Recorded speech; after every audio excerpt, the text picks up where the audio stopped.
നമസ്കാരം. മലയാളികളുടെ ജനപ്രിയ നടനാണ് ദിലീപ്. ജനപ്രിയ എന്ന ലേബലിൽ ദിലീപ് അറിയപ്പെടുമ്പോൾ അത് പ്രേക്ഷകരുടെ പിന്തുണയും വളരെ പ്രധാനമാണ്. ദിലീപ് ചിത്രങ്ങൾ ഒരു കുടുംബത്തിനൊപ്പം ഇരുന്ന് ആസ്വദിക്കാനുള്ള വകയുണ്ടാകുമെന്ന പ്രതീക്ഷ എപ്പോഴും പ്രേക്ഷകർക്കുണ്ട്. മിനിമം ഗ്യാരണ്ടി നൽകാൻ കഴിയുന്ന നടന്മാരുടെ ലിസ്റ്റുള്ള താരങ്ങൾ ഒരാൾ കൂടിയാണ് ദിലീപ്. എന്നാൽ വിവാദത്തിലും കേസിലും ഉൾപ്പെട്ട ശേഷം വിരളമായി മാത്രമേ ദിലീപ് സിനിമകൾ തിയേറ്ററുകളിൽ എത്തുന്നുള്ളൂ. മറ്റൊരു താരത്തിനും ചെയ്യാൻ സാധിക്കാത്ത വിധത്തിലുള്ള വേഷങ്ങളാണ് ദിലീപ് അവതരിപ്പിച്ചിട്ടുള്ളത്. ഇപ്പോൾ മലയാള സിനിമാ ലോകത്തേക്ക് തിരിച്ചു വരാനുള്ള ശ്രമത്തിലാണ് നടൻ. വെല്ലുവിളിയാവുന്നത് താരത്തിനെതിരായ കേസും മറ്റുമാണ്. പ്രിൻസ് ആൻഡ് ഫാമിലി എന്ന ചിത്രം ഇക്കഴിഞ്ഞ മെയ് 9 തിയേറ്ററുകളിൽ എത്തിയിരിക്കുകയാണ്. മികച്ച പ്രേക്ഷക പ്രതികരണത്തോടെയാണ് ചിത്രം തിയേറ്ററുകളിൽ നിറഞ്ഞ സദസ്സോടെ ഓടുന്നത്. നാളുകൾക്ക് ശേഷം ദിലീപിന് ലഭിക്കുന്ന ഏറ്റവും വമ്പിച്ച സ്വീകരണമായിരുന്നു ഈ ചിത്രം. ദിലീപിന്റെ തിരിച്ചുവരവാണതെന്നായിരുന്നു ഭൂരിപക്ഷം പ്രേക്ഷകരുടെയും അഭിപ്രായം. ദിലീപിനെതിരെ വിമർശനം ഉന്നയിക്കുന്നവർക്ക് ശക്തമായ ഭാഷയിൽ മറുപടിയുമായി വീണ്ടും രംഗത്തെത്തിയിരിക്കുകയാണ് ശാന്തിവിള ദിനേശ്. എത്ര നല്ല പടമായാലും പ്രിൻസ് ആൻഡ് ഫാമിലി വിജയിക്കില്ലെന്നാണ് ദിലീപിന്റെ എതിരാളികൾ പറഞ്ഞത്. എന്നാൽ പടം സൂപ്പർ ഹിറ്റായെന്നും അദ്ദേഹം അഭിപ്രായപ്പെടുന്നു. സ്വന്തം യൂട്യൂബ് ചാനലിലൂടെ പ്രതികരിക്കുകയായിരുന്നു അദ്ദേഹം. ജഗതി പീഡന കേസിൽ നിന്നും രക്ഷപ്പെട്ടതുപോലെ ദിലീപും കാശറും കേസിൽ നിന്നും രക്ഷപ്പെട്ടേക്കാമെന്നും ഇവർ പറയുന്നു. കോടതിയൊക്കെ പൈസ വാങ്ങിച്ച് കേസിൽ വിധി പറയുന്നുവെന്ന തരത്തിലാണ് ഇവന്മാരുടെ ആരോപണം. കാലം കണക്ക് ചോദിക്കും, അയാളുടെ ഗതി നിനക്കും വരും എന്നും ദിലീപിനെതിരായ ഒരു കുറിപ്പിൽ പറയുന്നു. അതായത് ജഗതിക്ക് ഒരു അപകടം പറ്റിയല്ലോ, അതുപോലെ ദിലീപിന് വരുമെന്നാണ് ഇവർ ഉദ്ദേശിക്കുന്നത്. ജഗതിയുടെ കേസുമായി ബന്ധപ്പെട്ട് അദ്ദേഹം എന്നോട് പറഞ്ഞ ഒരു വേർഷനുണ്ട്. പക്ഷേ കോടതി ലക്ഷ്യം എന്നതിനാൽ അത് പറയാൻ സാധിക്കില്ല. അതുകൊണ്ട് തന്നെ അതേക്കുറിച്ച് കൂടുതൽ പറയുന്നില്ല. ദിലീപിന്റെ കാര്യത്തിലേക്ക് മടങ്ങി വരികയാണെങ്കിൽ അദ്ദേഹത്തിന് ഇനിയൊരു തിരിച്ചുവരവ് ഇല്ലെന്നാണ് ദിലീപിന്റെ വിമർശകർ പറയുന്നത്. തനിക്കെതിരായി ഉയരുന്ന ആരോപണങ്ങൾക്കും വിമർശനങ്ങൾക്കും ദിലീപ് മറുപടി ഇല്ലാത്തതുകൊണ്ടല്ല, അത് പറയാനുള്ള സ്വാതന്ത്ര്യം ഇല്ലാത്തതുകൊണ്ടാണ് അദ്ദേഹം സംസാരിക്കുന്നതെന്നും ശാന്തിവിള ദിനേശ് പറയുന്നു. രസകരമായ മറ്റൊരു കാര്യമുണ്ട്.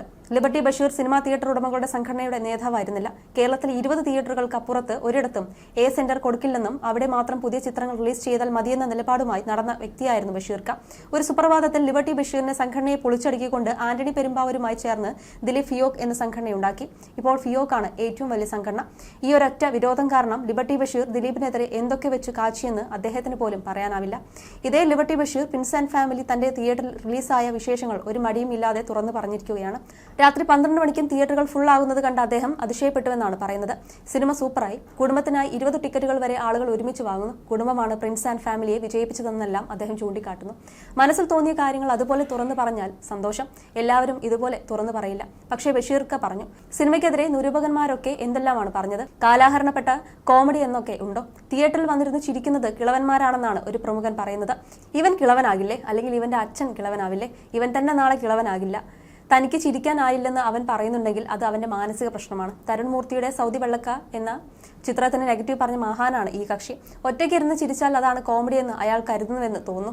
ഇതൊക്കെ നിരീക്ഷണം എന്ന് പറയുന്നവർക്ക് വേണം അടി കൊടുക്കാനെന്നാണ് എനിക്ക് പറയാനുള്ളതെന്നും ശാന്തിവിള ദിനേശ് കൂട്ടിച്ചേർക്കുന്നു.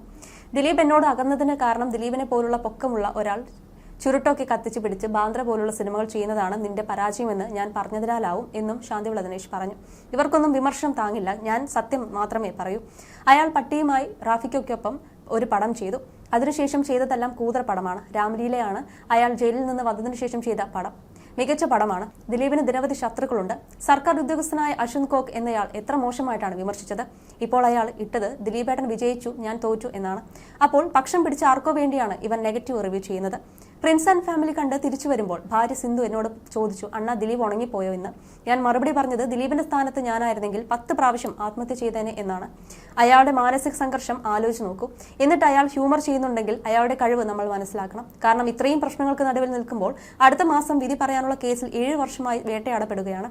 സർക്കാരും പൊതുസമൂഹവും സിനിമയിലെ പ്രബലരും അടക്കം ഇവന്റെ ശവക്കുഴി കാണണമെന്ന് പറഞ്ഞ് ദ്രോഹിക്കുന്നതിന്റെ അങ്ങേയറ്റം ദ്രോഹിച്ചു നിർത്തിയിരിക്കുമ്പോൾ പോലും അയാൾ ഹ്യൂമർ ചെയ്യുകയാണ്. ചാന്തപ്പൊട്ടിൽ അഭിനയിച്ച ദിലീപിന്റെ പ്രായമല്ല അയാൾക്കിപ്പോഴും. ദിലീപ് നന്നായി ചെയ്തു. ധ്യാൻ ശ്രീനിവാസൻ, ജോണി ആന്റണി എന്നിവരൊക്കെ നന്നായി ചെയ്തു. ഈ സിനിമ അഭിനന്ദനീയമാണ്. യൂട്യൂബർ എന്ന് പറഞ്ഞ് കാണിക്കുന്ന കോപ്രായങ്ങൾ കൃത്യമായി സിനിമയിൽ കാണിക്കുന്നുണ്ട്. സിനിമയിലെ നടി മഞ്ജു വാര്യർക്ക് മുകളിലാണ്. ദിലീപിന് അനുകൂലമായി വിധി വരാൻ പോകുന്നുവെന്ന് എല്ലാവർക്കും അറിയാം. അതുകൊണ്ടാണ് ദിലീപിനെ ബോധപൂർവ്വം ലക്ഷ്യം വെച്ച് സിനിമയ്ക്കെതിരെ നെഗറ്റീവ് പറയുന്നത്. കേസിൽ അകത്ത് പോകില്ലെങ്കിൽ ദിലീപിനെതിരെ എന്തെങ്കിലുമൊക്കെ ഉണ്ടാക്കി നടനെ തുലയ്ക്കാമെന്ന് പറഞ്ഞ് കുറെ പേർ ഇറങ്ങിയിട്ടുണ്ടെന്നുമാണ് ശാന്തിവിള ദിനേശ് പറയുന്നത്.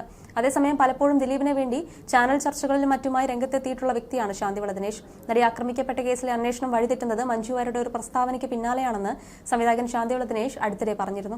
ആക്രമിക്കപ്പെട്ട നടിക്ക് പിന്തുണയുമായി സിനിമാ ലോകം കൊച്ചിയിൽ ഒന്നിച്ചുകൂടിയിരുന്നു. സിനിമാക്കാർ ഒന്നടങ്കം അതിജീവിതയ്ക്ക് പിന്തുണ പ്രഖ്യാപിച്ചു. അപ്പോഴാണ് ഈ ആക്രമണത്തിന് പിന്നിൽ ഒരു ഗൂഢാലോചനയുണ്ട്, കൊട്ടേഷൻ കൊടുത്തതാണ് ഒരാൾ, അത് അന്വേഷിക്കണമെന്ന മഞ്ജു വാര്യരുടെ ഇടിവെട്ട് ഡയലോഗ് വരുന്നത്. കേസ് വഴിതിരിയുന്നത് അവിടെയാണ്. ഈ ഉജ്ജ്വല നിരീക്ഷണം എങ്ങനെ മഞ്ജു വാര്യർക്ക് കിട്ടിയെന്ന് എല്ലാവരും ആലോചിച്ചു. വേറെ ആരുമല്ലല്ലോ, മഞ്ജു വാര്യരല്ലേ പറയുന്നത്, സാക്ഷാൽ ദിലീപിന്റെ ഒന്നാം ഭാര്യ. അതോടെ അതുവരെ എല്ലാവരും ചിന്തിച്ച കാര്യം താഴെ പോയി. പകരം ഈ ഗൂഢാലോചന നടത്തിയത് ആര് എന്നതിന് പിറകെയായി എല്ലാവരും. സ്വാഭാവികമായും ചത്തത് കീചകരെങ്കിൽ കൊന്നത് ഭീമൻ തന്നെ എന്ന നിലയിലായി കാര്യങ്ങൾ. പിറ്റേന്ന് മുതൽ അത് വലിയ വാർത്തയാകാനും തുടങ്ങി. നടി ആക്രമിച്ച 7 എണ്ണത്തിനെയും പിടിച്ച് അകത്തിട്ടെന്ന് പറഞ്ഞ് മുഖ്യമന്ത്രി പ്രതിപക്ഷത്തിന്റെ വായ അടപ്പിച്ചു നിൽക്കുമ്പോഴാണ് നമ്മുടെ നായികയുടെ എൻട്രി. ഒടുവിൽ ഈ നടിക്കെതിരെ കൊട്ടേഷൻ കൊടുത്തിട്ടുണ്ടെങ്കിൽ, അല്ലെങ്കിൽ മലയാള സിനിമയിൽ ആരെങ്കിലും കൊട്ടേഷൻ കൊടുത്തിട്ടുണ്ടെങ്കിൽ അത് ദിലീപായിരിക്കുമെന്ന് എല്ലാവരും ഉറപ്പിച്ചു. നടിക്ക് എല്ലാവിധ പിന്തുണയും പ്രഖ്യാപിച്ച ദിലീപ് പ്രതിപട്ടികയിലുമായി. ഞാൻ ദിലീപിന്റെ പേര് പറഞ്ഞിട്ടില്ലെന്ന് അതിജീവിത ആ സമയങ്ങളിൽ വളരെ മാന്യതയോടെ പറഞ്ഞിരുന്നു. അതിജീവിത അങ്ങനെ പറഞ്ഞപ്പോഴും മഞ്ജു വാര്യർ തിരുത്താനൊന്നും പോയില്ല.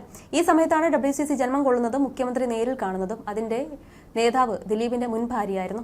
പത്രങ്ങളിലും ചാനലുകളിലും ഈ സംഘടന അവർ അർഹിക്കുന്നതിന് 100 ഇരട്ടി പ്രാധാന്യം നേടി. പ്രതാപിയായ കാലത്ത് സഹായിക്കാതിരുന്ന ദിലീപിനെ ഒതുക്കാൻ കിട്ടിയ അവസരം ചില മാപ്രകൾ നന്നായി ഉപയോഗിച്ചുവെന്നതാണ് അക്കാലത്ത് കണ്ട വിരോധാഭാസം. കലാഭവൻ മണിയുടെ മരണമടക്കം പലതും ദിലീപിന്റെ തലയിൽ വെച്ചുകൊടുക്കുന്ന സംഭവങ്ങൾ വരെ ഉണ്ടായിരുന്നു. ദിലീപിന്റെ വസ്തുവകളുടെ മതിൽ ഇടിക്കലായിരുന്നു ഡിവൈഎഫ്ഐയുടെ അക്കാലത്തെ ജോലി. ദേ പുട്ട് പൂട്ടിക്കാൻ മറ്റൊരു കൂട്ടരും. ചാലക്കുടിയുടെ ഡി സിനിമാസ് സർക്കാർ പുറമ്പോക്ക് കയ്യേറിയാണ് നിർമ്മിച്ചതെന്ന് പറഞ്ഞ് ഒരു കൂട്ടരും. ദിലീപിന്റെ ദാമ്പത്യ ജീവിതം പരാജയപ്പെട്ടതിനെക്കുറിച്ച് മുൻപത്തെ ഒരു കുടികുത്തിയ സിനിമാ മാധ്യമ പ്രവർത്തകനടക്കം രംഗത്ത് വന്നിരുന്നു. ഒരാൾ വീണപ്പോൾ അല്ലെങ്കിൽ ഒരു വ്യക്തിക്കെതിരെ സംശയദൃഷ്ടി വന്നപ്പോൾ എന്തെല്ലാം വിരോധമാണ് തീർത്തത്. ഇതിനിടയിലാണ് കേസ് ഒരു സ്ത്രീ ഓഫീസർ അന്വേഷിക്കണമെന്ന് അതിജീവിത ആവശ്യപ്പെടുന്നത്. മുഖ്യമന്ത്രി അത് ഉടൻ അംഗീകരിക്കുകയും ഒരു കക്ഷിയെ നിയമിക്കുകയും ചെയ്തു. എല്ലാവർക്കും സന്തോഷം. അതിന്റെ ഫലം ഉടൻ കാണാനായി. ദിലീപ് കൊടുത്ത പരാതിയിൽ ചില സംശയങ്ങൾ ദൂരീകരിക്കാനുണ്ടെന്ന് പറഞ്ഞ് വിളിച്ചു വരുത്തി പിടിച്ച് അകത്തിട്ടുവെന്നുമാണ് ശാന്തിവിള ദിനേശ് പറഞ്ഞിരുന്നത്.